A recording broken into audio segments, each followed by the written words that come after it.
This video will introduce you to Part B of the registration application. To begin, access the GST website www.gst.gov.in. From the home page, open the Services menu. Click the Registration category and select New Registration option. Select the Temporary Reference Number option and enter the TRN that was generated on submitting Part A of the registration application. Enter the CAPTCHA as usual and click Proceed. This will trigger an OTP. Enter the OTP received and proceed further. Notice the status of the registration application shows as Draft. Go ahead and click the Edit icon. Part B has 10 sections, with each section containing multiple fields that need to be filled up. Make sure to fill out all the mandatory fields, otherwise you will not be able to complete Part B. You get 15 days to fill and submit this application. In the Business Details section, provide the basic details of your business. Be careful when you select the constitution of business from the available options. Click the link to find out your central jurisdiction. Fill out rest of the fields and add information about your existing GST registrations, if any. Click Save and continue to save this information. Notice the Business Details section's color has now changed to blue and also has a tick on it, indicating the section is filled. You can now navigate to any section of the application and start filling the application. In the Promoter or Partners section, enter the personal information, identity information, and the residential address of the partner or promoter.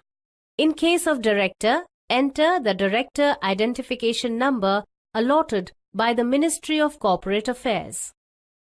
Next, upload the photograph of the person whose information is provided. Make sure the photograph is in JPEG format and size is less than 100 KB. In the Other Information section, select the slider to Yes if this person needs to be an authorized signatory also. Let's keep it as No for now. The next section allows entering details of the authorized signatories. Set the primary authorized signatory and enter relevant personal information.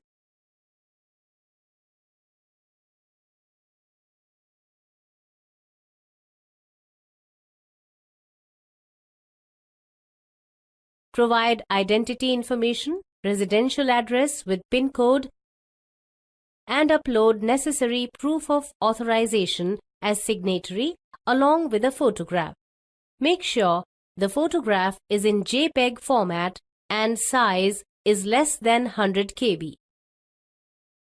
You can add multiple authorized signatories by clicking the Add New button and adding the details. Click Save and continue to save this information. In the next section, you may enter details of any authorized representative if desired. Else, move to the next section, Principal Place of Business.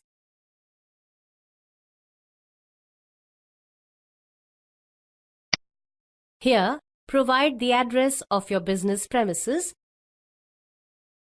the contact information of the given location, nature of possession of the premise, and a document that supports this information.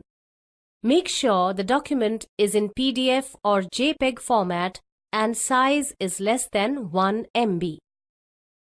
In case of the principal place of business is neither on rent nor on premise, select the other option and upload a no objection certificate (NOC) from the owner of the premises. Next, enter the nature of your business. Similarly, add the details of additional place of business in case you carry out business from multiple premises. Move on to the next section on goods and services related information. In this section, provide information related to 5 primary goods and services that you supply. Enter the name of the goods and services and the HSN Harmonized System of Nomenclature code will be displayed. Move on to the next section on bank accounts. This section requires the details of at least one bank account that you are using for business purposes. Once you fill out the bank details, upload a supporting document such as the scanned copy of a cancelled check leaf, the account statement, or a copy of the passbook's first page. You may add more than one account also if you want. Link to find the IFSC code of the bank. In the next section, you may provide any state-specific information if desired. Else, you can jump to the last section of the application to verify that the information furnished is true and correct to have a legal binding. Once done, submit the application. For companies and limited liability partnerships, LLPs, it is mandatory to submit the application using the PAN-based Class 2 or 3 Digital Signature Certificate (DSC). But before submitting the application using DSC, the DSC needs to be registered using the Register DSC service on the portal. Alternatively, the application can be submitted using the e-sign or Electronic Verification Code (EVC) option. Both these services require you to enter the OTP for authentication. In case of e-sign, OTP will be sent to the mobile phone number registered with the Aadhaar database.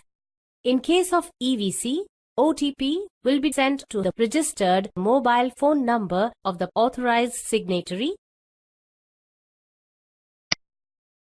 Agree to the warning message, which says that all your furnished information is subject to verification and scrutiny.